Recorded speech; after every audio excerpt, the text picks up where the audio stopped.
ఓం నమ శివాయ. మరి రావు కాలం అంటే ఏమిటి? ఈ రావు కాలంలో మరి శుభకార్యాలు చేసుకుంటే ఏం జరుగుతుంది?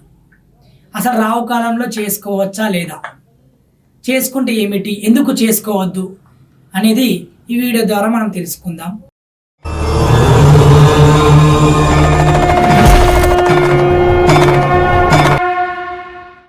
రావు కాలంలో శుభకార్యాలు చేసుకోవద్దంటారు. వివాహాలు కానీ, గృహప్రవేశాలు కానీ, ఎలాంటి కార్యక్రమాలైనా కానీ రావు కాలంలో చేసుకోవద్దంటారు. ఎందుకంటే మనకి సూర్యోదయం నుంచి సూర్యాస్తం వరకు 8 గడియలు ఉంటాయి. ఆ 8 గడియలో ఒక్కొక్క గడియలో ఒక్కొక్క రావు కాలం వస్తుంటే ప్రతిరోజు ఒకే గడియ రాదు. అంటే ఒక్కొక్క రోజు ఒక్కొక్క సమయంలో ఈ రావు కాలం వస్తుంది. మొత్తం 9 నిమిషాలు.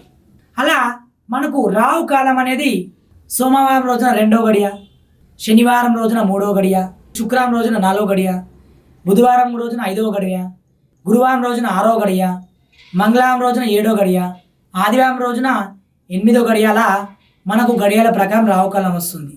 ఈ రావు కాలంలో మరి ఈ సమయంలో అంటే ఉదాహరణకు సోమవారం 6 గంటల నుంచి 9 గంటల వరకు, 7 గంటల 30 నిమిషాల వరకు, శనివారం 7 గంటల 30 నుండి 9 గంటల వరకు, అలా ఈ రావు కాలాన్ని మనము చూస్తూ ఉంటాం. ఈ రావు కాలంలో శుభకార్యాలు అసలే చేయొద్దు. ఎందుకంటే ఈ రావు కాలంలో మనం శుభకార్యాలు చేస్తూ ఉంటే మనకు అశుభ ఫలితాలు వస్తూ ఉంటాయి. ఎందుకంటే రావు అనేది సర్పము, అంటే సర్పకాలము. సర్పకాలం చేసింది ఏముంటుంది? అంత విషపూరితంగానే ఉంటుంది. కాబట్టి ఈ రావు కాలంలో ఏ కార్యము చేసినప్పుడు కూడా అశుభ ఫలితాలు ఉంటాయి. అసలు మరి ఈ రావు కాలం ఏమిటి అంటే ఏమిటి, మరి ఎందుకు చేయకూడదు అంటే మనకు సంవత్సరానికి ఒకసారి కానీ 2 సంవత్సరాలు కానీ సూర్యగ్రహణాన్ని చంద్రగ్రహణం అని వస్తుంటుంది. అందరికి తెలిసిన విషయమే. సూర్యగ్రహం అంటే అమాస రోజు వచ్చేటువంటి గ్రహం, చంద్రగ్రహం అంటే పున్నమి రోజు వచ్చేటువంటి గ్రహం.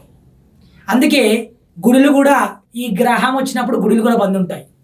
అంటే ఎలాంటి వ్యర్థ పదార్థాలు లేకుండా భక్తులు కూడా గుళ్ళోకి వచ్చి రాకుండా అలా మన గుడిలో మూసేస్తే తెల్లారి మనకు గుళ్ళన్నీ కూడా శుభ్రం చేస్తూ ఉంటాం. అంటే రావు కాలం అంటే రావు సూర్యుని మింగుతుంది. ఆ మింగే కాలాన్ని రావు కాలం అంటారు. అంటే సర్పము సూర్యుని మింగితే చీకటి అయిపోతుంది. అంటే మనకు చెడు పదార్థాలు అనేది విడుదల అవుతూ ఉంటాయి. అంటే లాలాజలం అనేది విడుదల అవుతూ ఉంటుంది.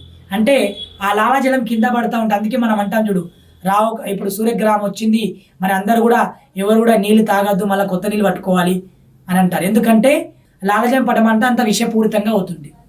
కాబట్టి రావు అనేది సూర్యుని మింగేటువంటి సర్పము. కాబట్టి ఈ రావు కాలంలో ఏ శుభకార్యాలు కూడా చేసుకోవద్దంటారు. కానీ రావు కాలంలో శుభకార్యాలు చేసుకోవద్దు, కానీ రావు కాలంలో పూజలు చేసుకోవచ్చు. అది శుభ ఫలితాలను ఇస్తూ ఉంటుంది. ఎందుకంటే మన కుజదోషం కానీ సర్పదోషం ఉంటే రావు కాలంలో పూజ చేసుకుంటే చాలా ఉత్తమైనది.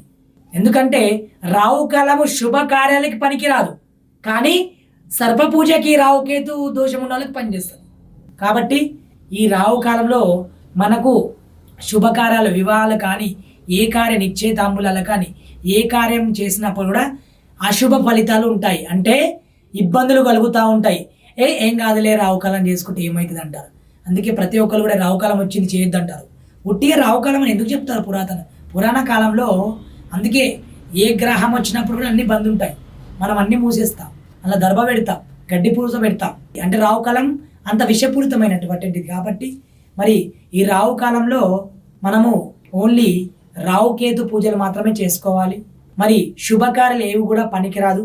కాబట్టి అందరూ కూడా, అంటే రావు కాలం అంటే రావు సర్పము, సూర్యుని మింగేటువంటి సర్పము కాబట్టి రావు కాలము అంటారు. అంటే అశుభ కాలము, అంటే శుభానికి పనికినటువంటి కాలము కాదు, దాన్నే రావు కాలము అంటారు.